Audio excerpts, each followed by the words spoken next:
Pleasure of introducing our next speaker, Gabe Hrynick. He's a Mainer, but from that part of Maine that is on that porous border with Canada. He did his bachelor's at the University of Maine, did his master's at the University of New Brunswick, and his PhD at the University of Connecticut.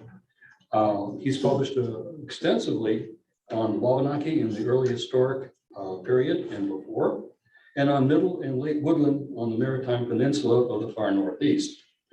Currently, he's a professor at the University of New Brunswick in Fredericton, New Brunswick. And with that, turn it over to Gabe. Thanks very much, Dave. And thanks everyone for having me. I appreciate being here. And I understand in New Hampshire you need to import people to get more coastline. So I'm happy to fill that role here. And so what I'll be talking about today is just some recent work that a bunch of colleagues and I have been doing on coastal Maine, down east, meaning up and over.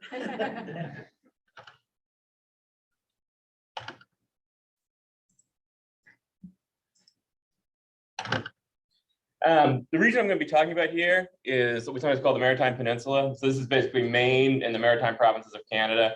And this roughly refers to the Eastern Wabanaki homeland.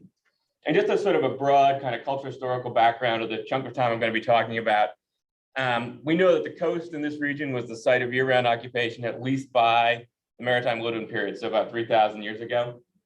And in this region, right up until European contact, folks were hunter-gatherers. And so when we're talking about these coastal sites, we're talking about Wabanaki cultural heritage. And why are these sites so important? And the sort of the basic reason and some of the unique aspects of these sites is that they tend to have shell. And so as the shell breaks down, the shell releases calcium carbonate. And so you ordinarily really acidic soils from the breakdowns of leaf litter and stuff like that get made more basic. And so whereas on the interior of Maine, you get basically no preservation of unburned organics, on the coast, you get really good preservation of these things. Along with that, the visibility of features is enhanced on the coast because you can see them in contrast to the shell, right? So you get this really series of factors that makes these sites particularly useful for archaeologists. And so you can see here on the top right, the map of the Maritime Peninsula shaded in, and then the inset on your left is the Quoddy region, which is where I'm going to be talking about today. And it's defined for Passamaquoddy Bay. And it's the homeland of the Passamaquoddy today. Much of this work is done with the University of New Brunswick field school that we do every summer. And so that's Emily Mallet here working on this. And so you'll see pictures of various aspects of that program today. So why work on the coast in addition to the kind of concerns I just outlined? You know, they're great sites. And it's because we're losing them incredibly rapidly. And so this is a global phenomenon that all around the world, people preferentially occupied coastlines.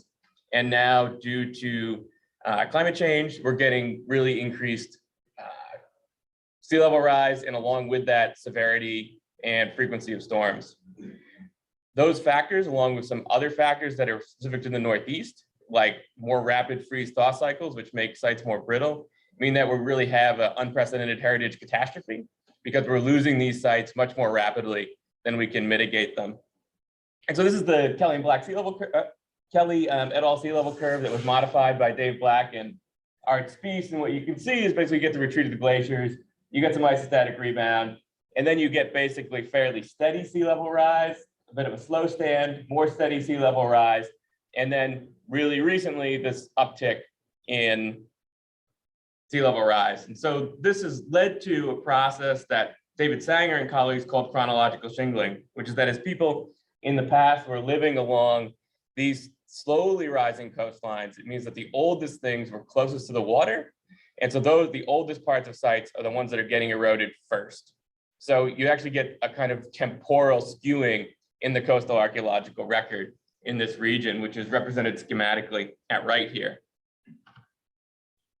Well, and just how bad is this? This is the kind of doom and despair slide.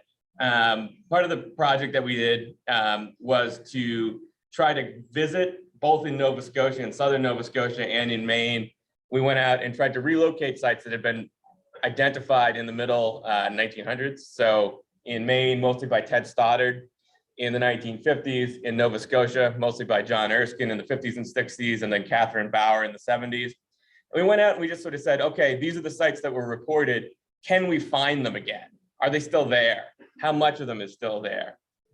And unfortunately, the results are really, really stark. The first thing was that we just didn't really manage to find sites that had, in that audit, that had, by and large, much research potential.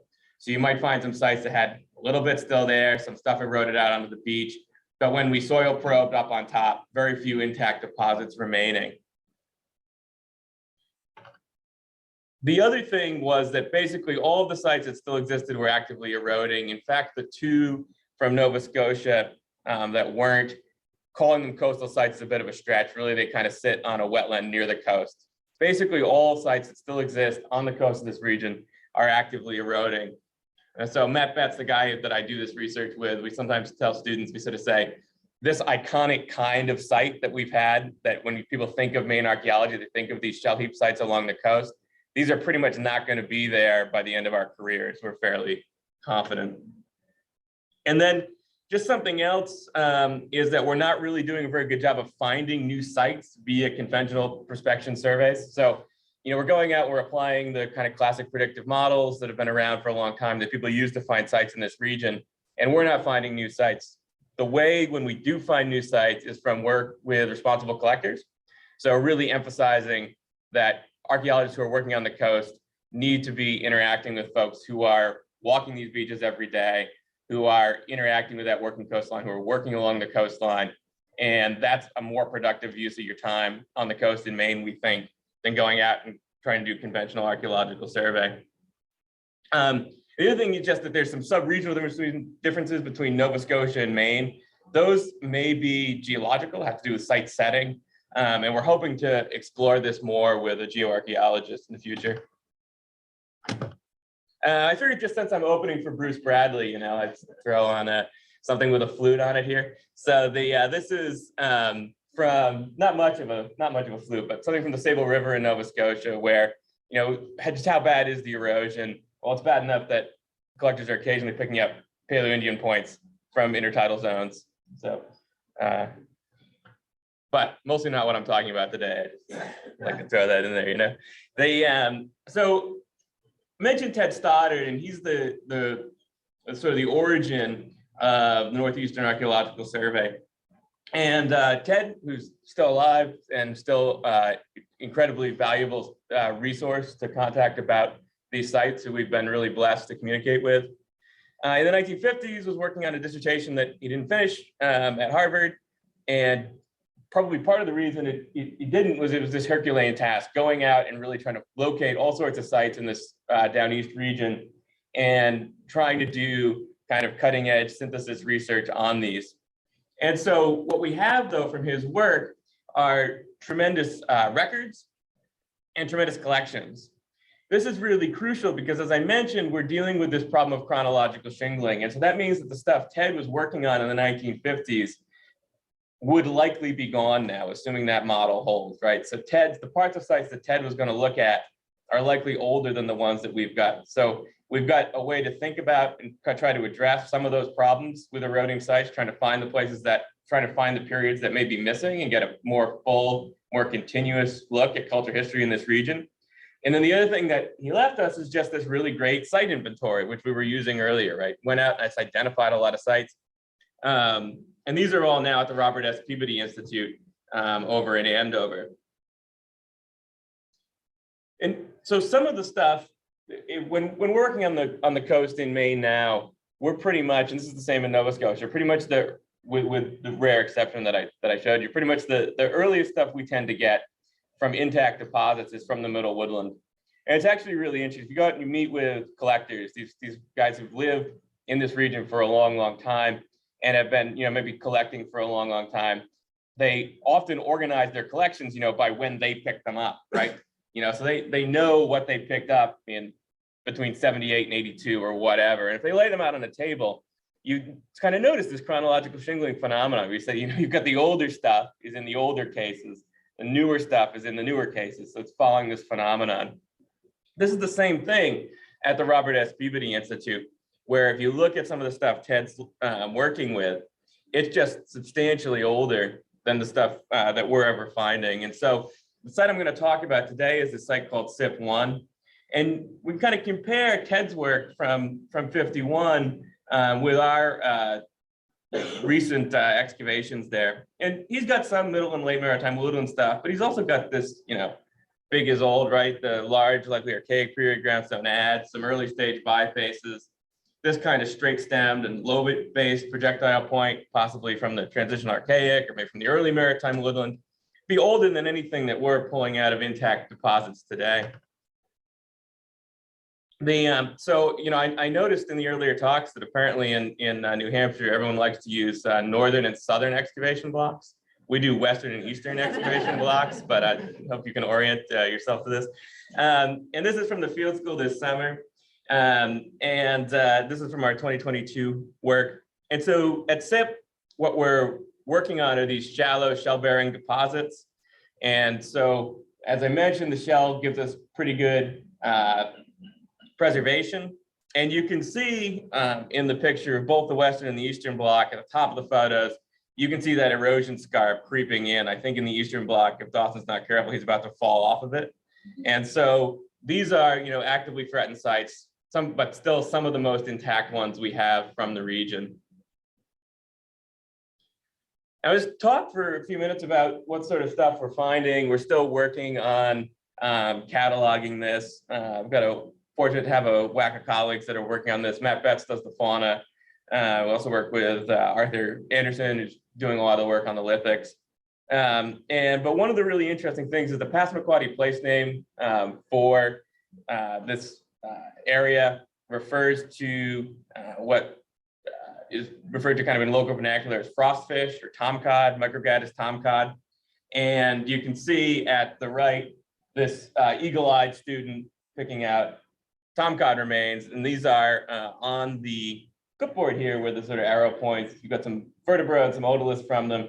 These suggest a kind of cold season occupation. And it's kind of an interesting connection, to the Passamaquoddy local history of this area that this kind of suggests this winter occupation.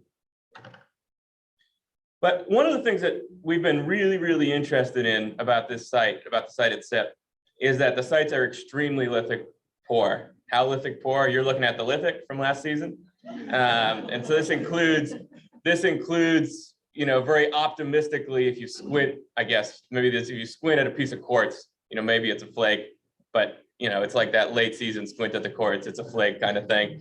And embarrassingly enough, this was eroded out.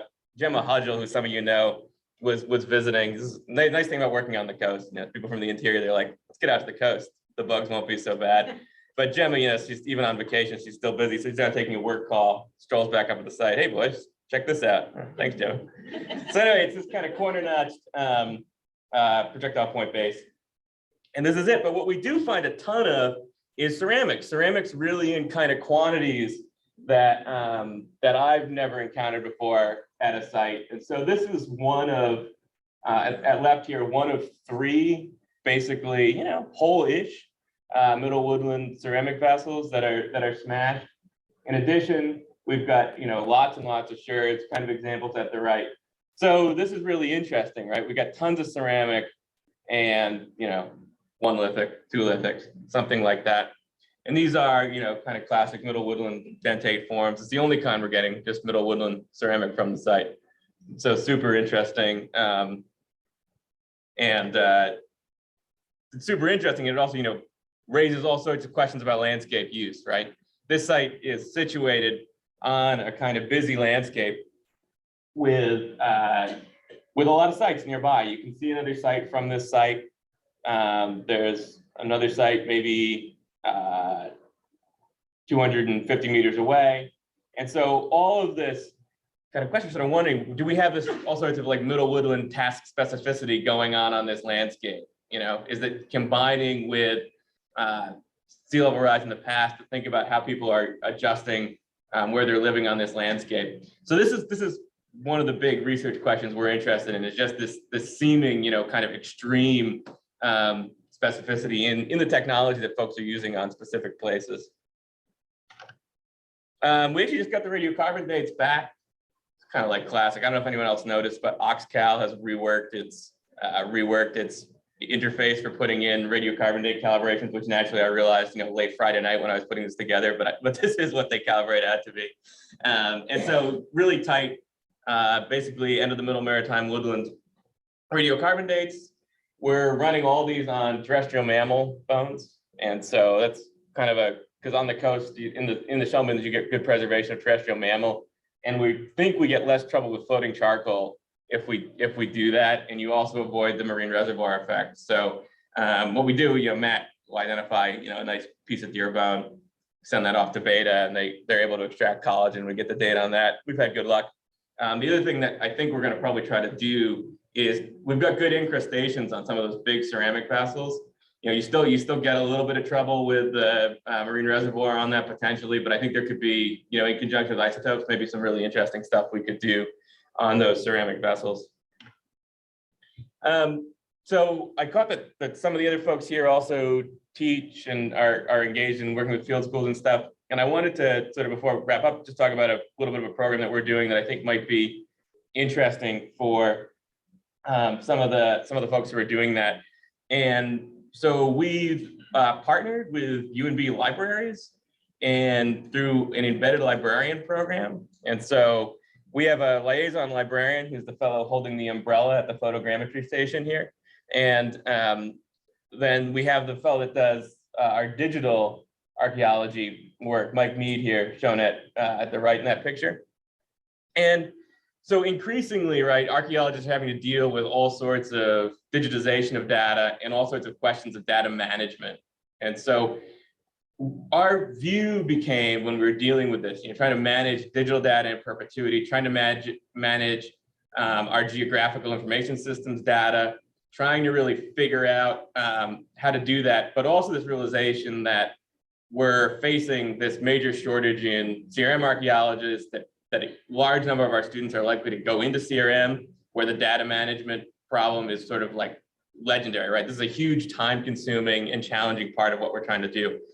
And our view became, right, that, I'm not doing my own archaeobotanical analysis, so why don't we try to get, in a similar way, specialists included in this project for a data management goal.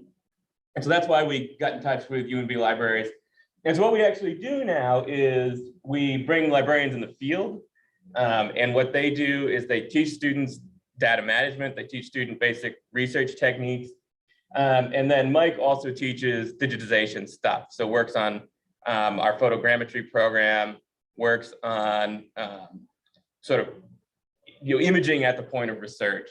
And so this is still really early stages on this project, but I just would really, encourage you folks to kind of, if you're in a setting where you're fortunate to be working with librarians, this can be a really good opportunity, I think, both for students, and I think it's improved the quality of our data.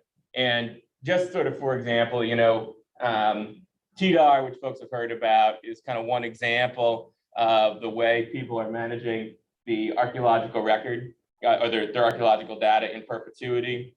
And so the librarians help us manage our TDAR account. And then we're getting good Mike's getting good at photogrammetry of artifacts, which he's teaching students how to do. And we're hoping to actually continue to develop these into a teaching collection, right? So that people will be able to get on this and access some of these ceramics and say, okay, well, I can manipulate these on my computer. Very similar to the virtual zoo archaeology of the Arctic website, if anyone's familiar with that, where you actually grab bones and turn them around and look at them. Trying to get something like that going for Northeast culture history stuff. So early days still, but we're working on it. So this is me and Matt and Arthur. This is our concerned, yep, it's eroding phase. So we're staring at a blasted out site down east. But where we want to go with this research and what we're trying to think about is just this kind of question about where are the lithics, right? This is the kind of, we've worked at other middle woodland sites, they've had lithics. And so is this because what we should think about really is this is a kind of small, fairly small landscape where people are using different parts of the Sipp Bay area. What's going on with that? And then trying to expand our integrated data management plan. And then finally, just to better understand these erosional processes that we have going on in the region, in part with comparative studies with Nova Scotia, and almost certainly enlisting the help of a sea level modeling person. We've got Will Kachitsky at UNE is going to help with that, and hopefully Alice Kelly at University of Maine. This is very much not just my project. We've been really blessed with some good funding, which we appreciate. And it's a great part of the world to work in. We've got great landowners, great local informants. In particular, some of the work today, or all the work today, was on Maine Coast Heritage Trust property. And want to thank all the other folks listed here too, especially the Passamaquoddy tribe and my collaborators. And thank you all very much for having me. I can take questions now. Cool. Yeah. Could you elaborate more on photogrammetry? Sure. What it is, how it's helpful? Sure, yeah. So basically, rather than having your kind of straight on artifact photograph or artifact drawing that we're all familiar with, you take photographs at a bunch of different angles, and then you use a computer, and the computer rectifies those photos as long as you've got a known thing that you can each see. And then what it does is you can use it to create basically a 3D model, which you can manipulate using, which you can create and manipulate using this program. We use Sketchfab. My understanding is that actually the newest iPhone has got this built into your nodding, Mark. Is that right, that the newest iPhone could do I was it? introduced this last field season because I don't have an iPhone, and I sadly informed that my Android doesn't do it. But yeah, one of the students had his iPhone. He's like, check this out. He did our excavation block. You could literally go on a computer, and it was like taking a tour of the excavation block. It's pretty cool. Yeah. So anybody can get the eye that iPhone has a 3 camera setting. Yeah, that's right. And it's pretty cool. Yeah, and this is actually part of why so that kind of project you talk about is going to generate tons of data that I frankly have no idea how to manage, right? And so that's part of why we're trying to include the librarians as we digitize more of this. But yeah. Yeah. When you were speaking about the Maritime Peninsula, you mentioned Nova Scotia. Has there ever been anything found or excavations taking place on Prince Edward Island? So yeah, so Prince Edward Island's got a real serious erosion problem. Even more so. But yeah, Parks Canada did a bunch of work there in the 80s. A guy named Rob Ferguson identified a bunch of sites. The current provincial archaeologist out there, a guy named Christian Theriault, is doing a survey along the coast. Again, it's really similar to what we're doing, trying to relocate sites. Has actually had some luck finding some, which I think the details are hopefully going to be presented soon. But so there's been some work, but much less than there has been in Nova Scotia or in Maine. Friends who live out there, we're going there this summer. That's why I was curious. Oh, excellent. Yeah, great. But yeah, Rob Ferguson stuff with parks. Yeah. Could you speak a little to your relationship with like various tribes and indigenous stakeholders? That's just like a big difference in New Hampshire is you have recognized tribes as kind of Passamaquoddy, but what's their involvement are two ideas for long-term collecting materials. Sure, yeah. So that's a great question. We're really fortunate working in Passamaquoddy Bay. They've got a very active tribal historic preservation office. And so from just a practical point of view of collaborating with indigenous communities, what you have then is this sort of place to start, right? And Donald Stocktomas, we're also really fortunate. Donald Stocktomas from the Tribal Historic Preservation Office there for a long time, and has got a really, really good depth of knowledge, both about archaeology and about history and about local language, these kinds of things. So we're fortunate we're able to include Donald in the teaching component of the field school, which is really crucial. I think it's important for students to get that sense of a long-term indigenous presence where they're working, and the kind of recognition that one of the most awful parts about, I think, the sea level rise problem and about the coastal erosion problem is that it disproportionately affects indigenous communities who've been on the coast for so long, right? And so as a result of that, at this time, when in theory, some of these tangible pieces of history should be most important for society in general, right? Because we're thinking about how people interacted with changing coastlines. They're also important to indigenous people for being able to help make those kind of tangible resource claims, those kind of tangible claims to space. We've seen this both in courts and in, I think, the public perception. And so we try to emphasize that. We also try as best we can to collaborate about prioritization with indigenous communities. So trying to figure out not just what from a research potential is the most interesting, but from an Indigenous perspective, what would be the most interesting places to work at. In our experience, those have tended to overlap, actually, which has been interesting, but I don't think that would necessarily be the case everywhere, but we've been really fortunate. Did that answer your question? Sort of shocking. Yeah, oh, yeah. Okay, cool. Good to know. Yeah, yeah. During COVID, a man named David Harvey left a collection in New Hampshire. And there were 43 main sites of bomb. We turned it over to Arts Fees and Dick Doyle. Heard about Avery collection. Yeah, and it includes a substantial collection from, or a substantial amount of material from a site really close to here. Basically a place near, it's called Reversing Falls. Yeah, it's currently being cataloged. Yeah, so that was great. It's a kind of amazing collection, is my understanding. Yeah, yeah. What are you doing for storage? For storage? Yeah, digital storage. Oh, okay, yeah. So right now, what we're doing is we're going to use a two-pronged approach. So we've got space through UNB at the kind of all things digital office, and I think we're going to do long-term on TDAR.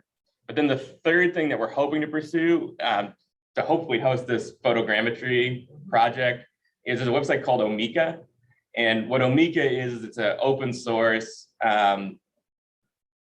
Basically, it's open source kind of platform to make these sort of museum exhibits. And they've got good support for archaeological exhibits. And so it's OMEKA. And so we're hoping to use that to build both the teaching collection and a kind of public outreach side of the collection. And, you know, we're hopeful, and we're probably maybe too optimistic, but we're hopeful that some of this is, you know, this idea that if you kind of keep using data, that's the best way to sort of protect them. And so we're hoping that the digital aspects of the project, once we build them, again, it's really early stages, will help with that. Awesome. Thank you so much. Thank you.